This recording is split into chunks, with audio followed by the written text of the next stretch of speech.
believe it or not, I was the most aggressive player and earned the nickname Killer. And they would play me on defensive line or end. Hell yeah, dude. I never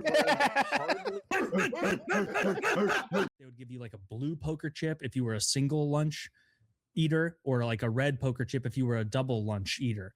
And I would get my double lunch chip and then eat my double lunch and then eat my friend's lunch as well. So how wide were you during this time? I was a big kid.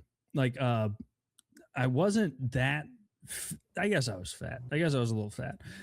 Not crazy fat. I still played sports and everything. I just had an insatiable appetite. Like I just ate constantly. It's kind of normal for that age. Yeah, a lot of teenage boys just. He was an enormous child. Yeah, I was a big kid. I was very, very broad and wide, even as a child. And so it was, when you played I enjoyed football, you played center, right? Our football team in high school, or no, I didn't play in high school because my hockey team made us, they were like, you can't play on this team unless like you devote to year-round hockey. And I liked hockey more than the other sports. But middle school, I played football, and our team was so dog shit that everyone had to play multiple positions. But I was the biggest cornerback in the league. I also would play linebacker. I also would play offensive line sometimes. I also was the kicker in middle school, and so I did the extra point kicks. I remember my coach, shout out coach, he was like, in middle school, he was the cool coach. He would like smoke cigarettes and shit while we were there, and that made me feel more adult for some reason because he was smoking cigarettes. And I'm like, this, like, he respects us enough to smoke cigs, and he blew smoke right in my face. And like one practice, like early in the season, he's like, we're trying to find a kicker, and he was just like desperate. We had like 17 kids on a whole football team, and he was like, all right, we need to find a kicker, and we all just like, he had us like line up. And he would hold it, or maybe he had a kid hold it that he knew couldn't kick, and then we'd all go do it. And everyone was missing, and I nailed one. Complete dumb luck, retarded luck. It was not because I was good.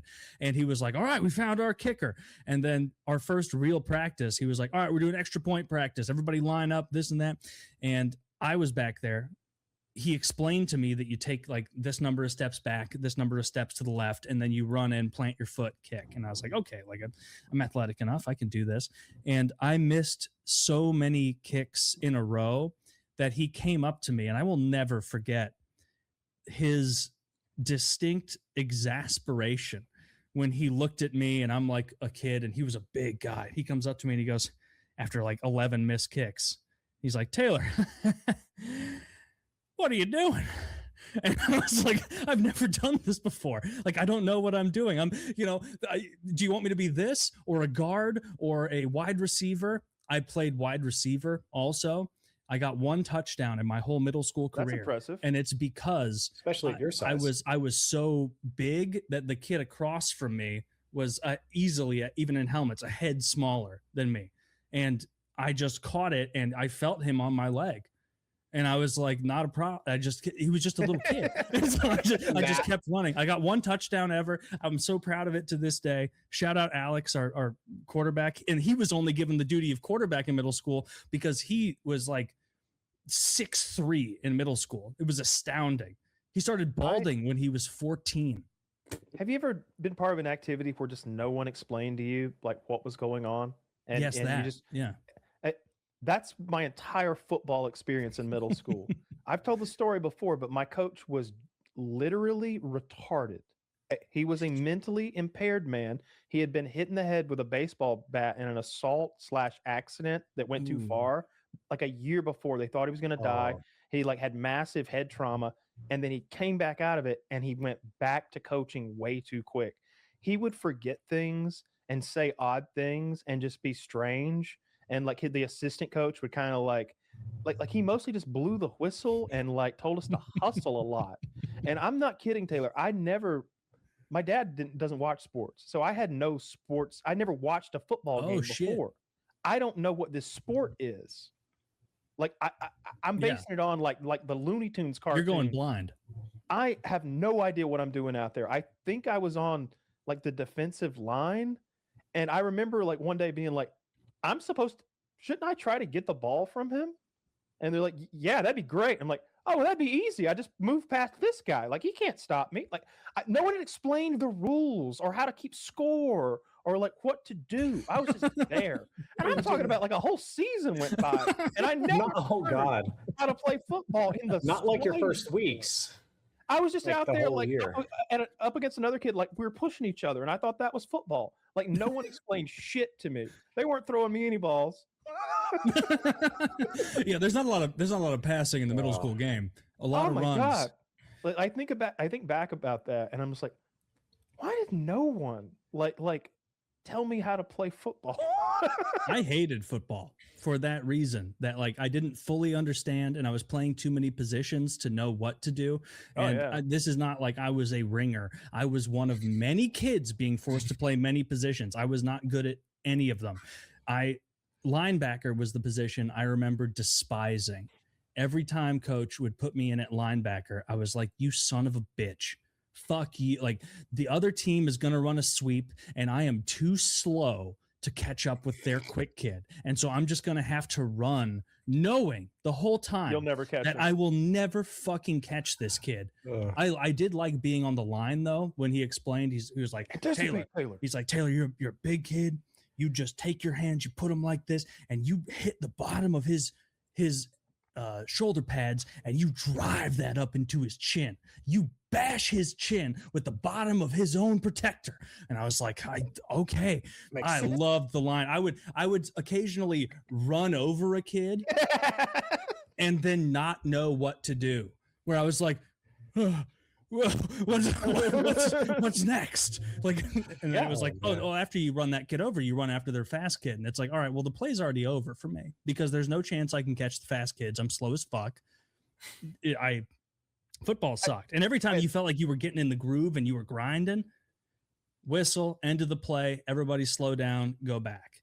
And all that momentum just like dropped to zero. It felt like it must have hockey was better. Like it must have been so awkward just to watch us play that God. Like there's no way, because I didn't know where to go. Someone must have been pointing where to stand, because like I had you ever get to watch tapes of your own games? Oh, they never made us do that in middle school. No. We only documented things that were that like wouldn't be embarrassing in the future. We've taped my baseball games; those are on VHS somewhere. Dude, I botched big time kicks like in big games for extra points or field goals. Because he'd be like, "You're the best we have, Taylor," and I'm like, "That can't possibly be true." And like, I'm like hitting it off the helmet of someone on the defensive. I'm just so ill-equipped. It was so embarrassing. My kicks are getting returned. Yeah, and I would just want to run off to the side and hide, and then he'd be like, "No, you're linebacker now." And it's like, wow, I can get humiliated again because I guarantee they're going to hand it to that black kid, and he's going to burn me. I'm way too fucking slow. Sorry, Drifter, go ahead. Yeah, that's all. I played football for middle school and throughout high school, though it was for the Mississippi Private School Association, which, so you can just say it's the Rich White Boy League, so it's a little bit different. Believe it or not, I was the most aggressive player and earned the nickname Killer. And they would play me on defensive line or end. Hell yeah, dude. I never learned hardly anything about football with the exception of you smash the guy with the ball. And that's all that I did. I was a little skinny guy. I wasn't super big or strong, but they would put me at like nose guard, like right in front of the center. And they trained me to just get faster and faster. So when he would snap, I would just try to like zip in between all the big guys and like sack the quarterback or whatever it is I could do. And it probably was not good for my health. Fun topic, but I played super aggressively. I clotheslined people, headbutted people, just smashed as much as I could from 7th grade to high school. Very weird times. I remember the biggest hit I ever got was on my own teammate. So the fattest guy on the team, defensive lineman, he had grabbed the quarterback, and somehow this little skinny quarterback must have had legs like tree trunks, would not go down. Big guy could not knock him down. So I'm coming around from defensive end. and I can see this happening, and this is my opportunity. My name is Killer. My job is kill guy with ball. I am going to hit this quarterback as hard as humanly possible.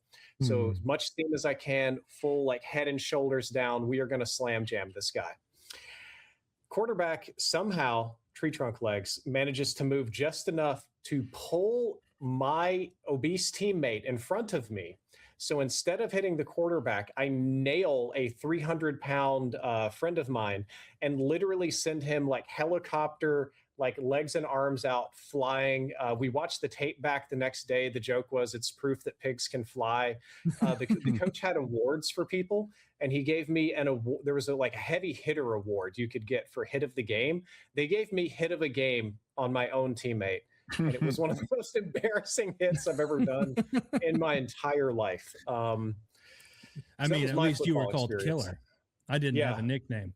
I remember I'll do the ads after this, but we in middle school, because I didn't play in high school. I only did hockey in high school, but we had this big fat black kid named Marquise be our center sometimes. And before we ever played, I always assumed like he's big and fat, he must be strong as well. No, he was not a good center. And he was also like the worst guy for morale on the team. Like if we ever lined up, like we'd be in the huddle and he'd be like, man, we losing. Like he would just say shit like that and like rip on us as a team. And I always wanted to be like, Marquise, like, come on, man. Like, I thought his name was Marquis for a while, but he corrected everyone. He goes, no, because it was spelled like Marquis, but he's like, no, it's Marquise. He had a horrible burn. He was burned sometime as a child. His ear was like melted to the side of to his face on one side. That upsetted me. I didn't like seeing it. I don't know what it was, but it was great. But he was very funny, and I enjoyed him as like a verbal guy. He was a good locker room guy, but on the field, man, just useless. We had a melted kid too. Was it greased, I guess? Yeah, it was greased. So yeah. Somebody spilt a pan of hot grease on it and melted him. Oh, my uncle was like that. It looked like Sloth from the Goonies. His head was all sunken and burnt. Yeah, it's pretty rough. His ear was all like it was still there and all, but you could tell like not as much as should have been. And you know, it's the side of his face was all melted. That was a real sad kid. I felt sorry for him. He had other problems. That's a huge downer. But you know what's a huge upper? Blue Chew. Meth. This is the best day of my life. Either subscribe, donate, or get the fuck out.